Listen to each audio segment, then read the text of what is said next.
মাম এখন তুমি কি করবা? এখন এই পুরটা রুটির ভিতর দেবো। দেখো এভাবে করছি, এভাবে করে তারপর দেখতে থাকো, জিজ্ঞেস করবা না। ওকে দেখাও তাহলে। থাকো আর করতে থাকি আমি, ঠিক আছে? এবার এটা কি করব, এভাবে ভাঁজ দিয়ে দিব। ওকে, হ্যাঁ এবার এভাবে করে করে সেই মেশিনটা হারিয়ে গেছে, এখন এভাবে করতে হচ্ছে। পিঠা বানানো সেই যে একটা ছাঁচ ছিল, হ্যাঁ সেটা তো হারিয়ে গিয়েছে। দেখি গুড়টাকে কিরকম।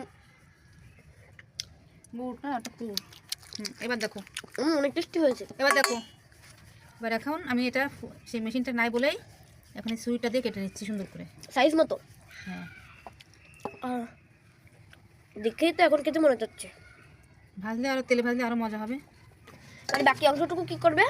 এবার ওটা আবার রেখে দিয়ে আবার আরও কয়েকটা বানানোর পরে যখন অনেকগুলো জমা হয়ে যাবে, তখন হচ্ছে আমি কি করব, তেলে ভেজে ফেলবো। ঠিক আছে, ওকে, তেলে ভেজে ভাজা হয়ে গেলে কমপ্লিট।